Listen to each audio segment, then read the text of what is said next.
My parents said no kids were allowed at the Christmas party, including my son. But when I showed up, I saw my sister's 3 kids running around. They told me, these kids deserve to be here. So I quietly let them know I'd be cutting off my support. I never thought I'd be a widow at 34, let alone discover my own parents had been scamming me, all while excluding my son from Christmas. It felt like a punch to the gut, a betrayal so deep it changed everything. It's been months since the accident at the construction site took Mark from us, but sometimes, sitting here at my kitchen table at 7 a.m., trying to get my 7-year-old son, Tommy, ready for school, it feels like yesterday. The first few months were just a blur of paperwork, tears, and sleepless nights. Honestly, I don't know how I would have made it through without Sarah and Jim, Mark's parents. They've been absolute angels, picking Tommy up from school every single day so I can focus on work. And every time I swing by their place to get him, they try to slip me money. Sarah, really, I can't take this, I said just last week, pushing back the envelope she tried to slide into my purse. Dakota, sweetie, we want to help, she insisted, her kind eyes meeting mine. We know the insurance company paid well, but your family. Let us do this. She's right about the insurance. The company paid out $300,000 after Mark's death. Between that and my job as a marketing manager, we're doing okay financially. But it's not about the money with Sarah and Jim, it's about the love they show us every single day. If only my own parents were half as supportive. Mom and Dad have always made it clear that my older sister, Rachel, was their golden child, and now they extend that same favoritism to her kids over Tommy. Last weekend was typical. Tommy was so excited to see his grandparents, but within 20 minutes, Mom was complaining about his questions. Why does the clock make that sound? Tommy asked, pointing to their antique grandfather clock. How does it work inside? Dakota, can't you control him? Mom sighed, rolling her eyes. He's always asking questions about everything. Rachel's kids never give us this much trouble. Dad nodded in agreement, reaching for his laptop. Here, Tommy, why don't you play some games instead? Look, I downloaded some new ones. But Tommy didn't want games. He wanted to talk, to learn, to connect. Meanwhile, Rachel's 3 kids sat in the corner, completely absorbed in their phones, barely acknowledging anyone's presence. And my parents held this up as ideal behavior. I've learned to bite my tongue. Growing up as the less favored child, I got used to these comparisons long ago. Now, I just shake my head and stay silent when they praise Rachel's parenting while criticizing mine. At least they do help occasionally with Tommy, watching him when I have late meetings or picking him up if both Sarah and Jim are busy. It was supposed to be just another Tuesday dinner at my parents' house. The warning signs were there from the moment I walked in. Mom had made my favorite lasagna, which she usually only does when she wants something. Dad was unusually chatty, asking about work, about Tommy, about everything, really. They were building up to something, I just didn't know what. So, Dakota, Mom said carefully, cutting her lasagna into perfect squares. We've been meaning to ask you something. How much was Mark's life insurance payout? The question hit me like a slap in the face. I nearly choked on my water, completely blindsided by such a direct inquiry about something so personal. Maybe it was the shock, or maybe I was just tired of keeping secrets from my parents, but I answered honestly. About $300,000, I said quietly.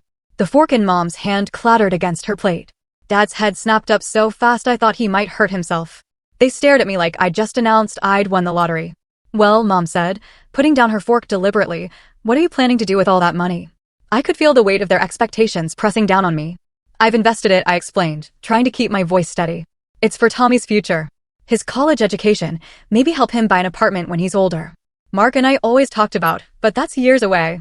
Dad interrupted, waving his hand dismissively. You should be thinking about the present, Dakota. About yourself and your family. The way he said family made it clear he wasn't talking about Tommy. I knew that tone. It was the same one they used when they'd helped Rachel with her down payment on her house, or when they'd funded her lavish wedding. You could do so much with that money now, Mom chimed in, leaning forward eagerly. You could help your family. People who need it today, not save it all for some distant future that might not even. I'm not discussing my money anymore. I cut her off, my voice sharper than I intended. The silence that followed was deafening. They both sat back. Dad's face clouded over with that familiar disappointment I'd seen so many times growing up. Mom pressed her lips together in that thin line that always meant trouble. The rest of the dinner passed in intense silence, broken only by the scraping of forks against plates. I thought that would be the end of it. Knowing my parents, I expected them to give me the silent treatment for at least a month. It's what they always did when I didn't live up to their expectations. But to my surprise, Mom called just a week later. We're having a family dinner on Sunday, she announced, her voice warm, as if nothing had happened. Rachel and the kids will be there too. You have to come, sweetie. Something about her tone made me uneasy, but I agreed. When I arrived that Sunday, Rachel was already there with her kids, all of them glued to their phones, as usual. As we sat down to eat, she started talking about rising prices, bills piling up, and how hard it was to make ends meet these days. Everything is just so expensive now, she sighed, passing the potatoes. Your father and I barely have enough for a normal life anymore. As Mom dabbed at her eyes with a napkin, talking about rising grocery prices and utility bills, Rachel cleared her throat and sat up straighter. I've been thinking, she announced, looking around the table with that same self-righteous expression she'd worn since we were kids. Dakota and I should help Mom and Dad financially. I'll send them $500 every month. I wish I could do more, but you know how it is. Jack's the only one working, and with kids, she trailed off, letting that sink in before turning to me with a smile that didn't quite reach her eyes. But you, Dakota, you should send them a $1,000 monthly. Excuse me? I nearly choked on my water. Well, it makes sense, Rachel pressed on. You earn really well at your job, and you only have one child to support. Plus, with your situation, you have other income now. My blood boiled at her careful avoidance of mentioning Mark's death directly. I wanted to scream that I was a widow, that I didn't have a husband's income to rely on anymore, that the other income she was referring to was meant for my son's future. But Mom was already clapping her hands in delight, and Dad was beaming like it was Christmas morning. Oh, girls, Mom exclaimed. You don't know what this means to us. I sat there, torn between anger and disbelief, watching my family's expectant faces. The words of refusal died in my throat. I'd spent my whole life trying to earn their approval, and here they were, putting a price tag on it. Fine, I heard myself say. I'll do it. The first transfer hurt the most. $1,000 gone with a few clicks. I told myself it was worth it if it meant more family support with Tommy. But that fantasy quickly unraveled. Mom, could you pick Tommy up from school today? Sarah has a doctor's appointment, and I have a late meeting. Oh, honey, I'm so sorry, Mom's voice crackled through the phone. I've got such a headache today. You know how my migraines get. This became a pattern. Every time I needed help with Tommy, there was an excuse. Mom was too busy. She was tired. She had errands to run. Her back was acting up. Meanwhile, the $1,000 left my account like clockwork every month. One particularly frustrating Thursday, after Mom claimed she couldn't watch Tommy because she might be coming down with something, I called Sarah in desperation. Of course we'll pick him up, Sarah said without hesitation. Jim's already heading to the school. He loves their little chats on the drive home. Tommy's been telling him all about their science project. I hung up the phone and sat at my desk, fighting back tears. $1,000 a month bought me nothing but excuses from my own mother, while my mother-in-law dropped everything to help without asking for a penny. December crept up on me that year. We'd always spent Christmas at my parents' house. It was tradition. The whole family gathered there, exchanging gifts, sharing a meal, making memories. The call came exactly a week before Christmas. I was helping Tommy with his homework when my phone lit up with Mom's number. Dakota, honey, she started, using that syrupy sweet tone that always preceded bad news. About Christmas Eve, we've decided to do something different this year. We're having an adults-only party. No children allowed. The pencil I was holding snapped in my hand. What? It's just that we want to do something more sophisticated this year, Mom continued, as if she was discussing something as trivial as changing dinner plans. You know, wine, adult conversation, but it's Christmas. I protested, moving away so Tommy couldn't hear. What am I supposed to do with Tommy? Oh, that's easy, she replied, her voice light and dismissive. You can leave him with Sarah and Jim. They'd love to have him, I'm sure. You'll come by around 7. After hanging up, I stared at Tommy, who was still working on his math problems, completely unaware that his grandmother had just uninvited him from Christmas. My heart ached watching him concentrate on his multiplication tables, his tongue sticking out just like Mark used to. I spent the next week debating what to do.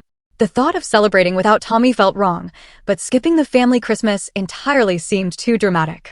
Finally, I came up with a compromise. I'd leave Tommy with Sarah and Jim for a few hours, make an appearance at my parents' house to exchange gifts and greetings, then head back to celebrate properly with my in-laws and son.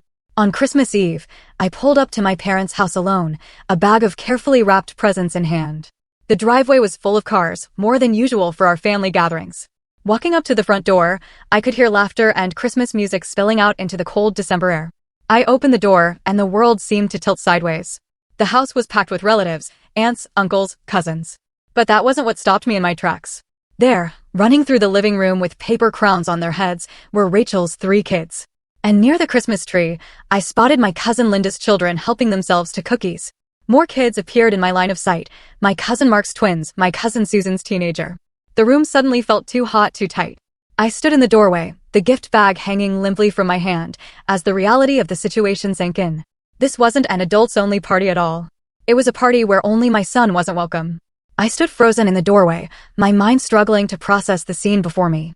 My Aunt Marie was the first to spot me. "Dakota, sweetheart." She rushed over to hug me, then looked around expectantly. "Where's little Tommy? Don't tell me he's sick on Christmas Eve." Before I could answer, my cousin Peter chimed in, "Yeah, where's our favorite little scientist? Jake's been wanting to show him his new chemistry set." More relatives gathered around, all asking the same question: where was Tommy? Why had I come alone? Each inquiry felt like a knife twisting in my gut. I couldn't form words, couldn't explain what I didn't understand myself. Through the crowd, I spotted my mother in the kitchen, arranging cookies on a Christmas-themed platter, as if everything was perfectly normal, as if she hadn't just excluded her own only grandson from a family celebration. "Excuse me," I managed to say, pushing past my concerned relatives. My feet carried me to the kitchen on autopilot, anger building with each step. "Mom," I said, my voice low and controlled, "can we talk privately?" Something in my tone made her put down the platter. I led her into the hallway, away from prying eyes and ears. "You told me this was an adults-only party," I said, fighting to keep my voice steady. "You specifically told me not to bring Tommy. So why are Rachel's kids here? Why are all the cousins' children here?" Mom straightened her Christmas sweater, not meeting my eyes. "Well, that's different." "Different how?" "Those children," she said, gesturing vaguely toward the living room, "know how to behave at formal gatherings. They're well-mannered." I stared at her in disbelief. "Well-mannered? Tommy is one of the most polite children I know. His teachers praise his behavior constantly. Sarah and Jim always say, 'Oh, Sarah and Jim.'" Mom interrupted, rolling her eyes. "They spoil him, encourage all those endless questions. The other children, they deserve to be here more. They know their place." As if on cue, a commotion erupted from the dining room. Rachel's youngest son, Kevin, had grabbed a handful of deviled eggs and was throwing them at his sister. The eggs sailed across the room, splattering against Emily's new Christmas dress as she shrieked. I turned back to my mother, raising an eyebrow. "Yes, I can clearly see their superior manners on display." Mom's face hardened. "That's just children being children. But when Tommy asks questions about how things work, that's unacceptable behavior. Don't be so dramatic, Dakota. He's fine with Sarah and Jim." "I'm leaving," I announced, turning toward the door. "I'm going back to my son." Mom shrugged, examining her manicure. "Fine, leave if you want to make a scene. But put your gifts under the tree first. We're opening them after dinner." Something snapped inside me as I stood there, watching my mother's dismissive shrug. Before I could second-guess myself, I walked into the center of the living room. I cleared my throat loudly, the sound cutting through the holiday music and chatter. Heads turned. Conversations died mid-sentence. Suddenly, all eyes were on me. "Several of you have asked why I came alone tonight," I began, my voice stronger than I expected. "Why Tommy isn't here celebrating Christmas with his family."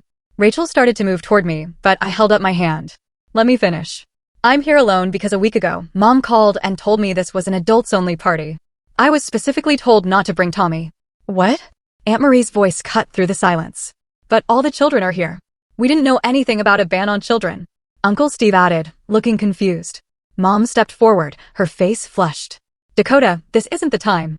"Oh, I think this is exactly the time," I continued, my voice rising slightly. "Because you see, there wasn't really a ban on children. There was a ban on one child, my child. My son, who apparently isn't good enough for this family's Christmas celebration." The room erupted in murmurs. I saw shocked faces, disapproving looks directed at my parents, and confused children watching the adult drama unfold. But that's not even the best part. I laughed, but there was no humor in it. While my son isn't good enough to attend Christmas, I'm apparently good enough to send my parents $1,000 every month. And Rachel here sends $500. Rachel's husband, Jack's, head snapped up. "Wait, what? What $500? The color drained from Rachel's face as Jack turned to her. "You're sending your parents money every month? From where? Our account barely covers the bills as it is." Rachel's composure cracked, her face flushed red as she looked between our parents and her husband. "I never actually sent any money," she stammered. "Mom and Dad asked me to say I was sending $500 so Dakota would agree to help them financially. They said if she thought I was contributing too." The silence that followed was deafening. I watched comprehension dawn on my relatives' faces as they pieced together what had happened, how my parents and sister had manipulated me into supporting them, while simultaneously excluding my child from family events. "You're telling me," Aunt Caroline's voice rang out, sharp and clear, "that you scammed your own daughter out of thousands of dollars? You're nothing but scammers, using your own daughter like an ATM while treating her kid like dirt. That's low, even for you too." The room erupted in overlapping voices, some expressing disgust, others demanding explanations. Rachel was trying to explain herself to an increasingly angry Jack, while my parents stood there, their carefully crafted facade crumbling around them. I raised my hand, silencing the ongoing arguments around me. I have something else to say. The room fell quiet again, all eyes returning to me. Mom and Dad stood frozen by the Christmas tree, their faces ashen. Rachel was still trying to explain herself to Jack, but even they stopped to listen. From this moment on, I said, my voice steady and clear, I will no longer be sending you any money. And I won't be maintaining any relationship with you or Rachel. I'm done. Without waiting for a response, I turned and walked out, leaving the bag of gifts by the door. The sound of the door closing behind me felt final, like the ending of a chapter one should have finished long ago.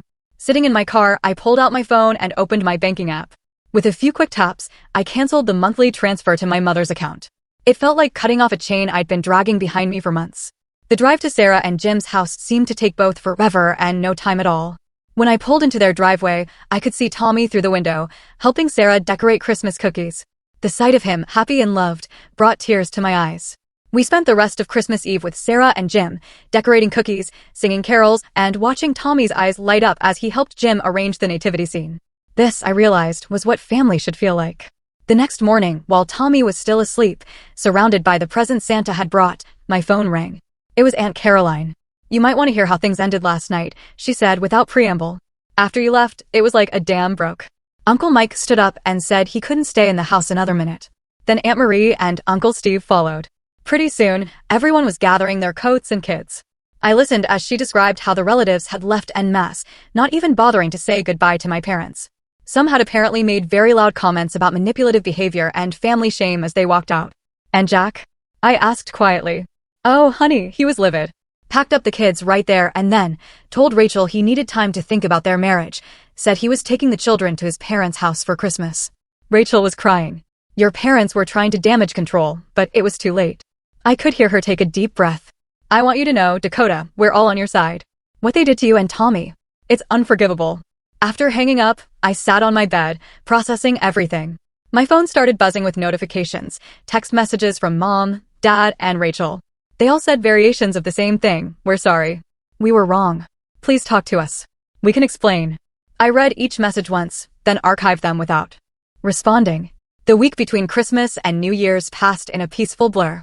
Tommy and I spent quiet evenings with Sarah and Jim, played board games, watched holiday movies, and enjoyed the simple pleasure of being with people who truly loved us both. Then, on New Year's Eve morning, the doorbell rang. Through the peephole, I saw Mom and Dad standing on my porch, clutching a large, elaborately wrapped package. My heart thumped against my ribs as I debated whether to open the door. Dakota, we know you're home. Mom called out, her voice muffled through the door. Please, we just want to talk. After a moment's hesitation, I opened the door, but stayed firmly in the doorway, blocking their entrance. They looked smaller somehow, less intimidating than they had a week ago. We brought this for Tommy, Dad said, holding out the package. Through the wrapping paper, I could see the logo of an expensive electronics store.